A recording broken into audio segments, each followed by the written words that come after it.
American president തിരഞ്ഞെടുപ്പിലെ democrat സ്ഥാനാർത്ഥി കമലാ ഹാരിസ് ഇന്ത്യക്കാരിയാണെന്ന് പറയാൻ മടിക്കുന്നുണ്ടോ? അങ്ങനെയൊരു വിമർശനം ഉണ്ട്.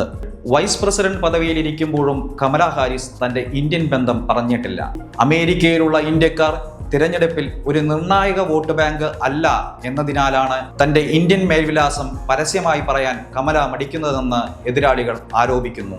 ആഫ്രിക്കൻ അമേരിക്കൻ എന്ന നിലയിൽ അറിയപ്പെടാനാണ് അവർ ആഗ്രഹിക്കുന്നതെന്നും റിപ്പബ്ലിക്കൻ പാർട്ടി പ്രചരിപ്പിക്കുന്നു. അമേരിക്കയിലെ ഇന്ത്യൻ വംശജരിൽ നിന്ന് കമലയ്ക്ക് 1% വോട്ടുകൾ മാത്രമേ ലഭിക്കൂ എന്നതാണ് വിലയിരുത്തൽ.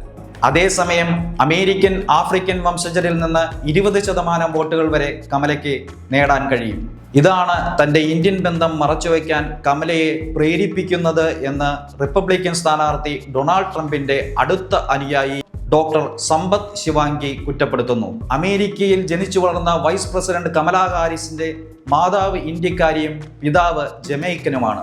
ജോ ബൈഡൻ സർക്കാരിന്റെ നയങ്ങളെല്ലാം പാളിപ്പോയ അവസ്ഥയാണ് ഉള്ളത്.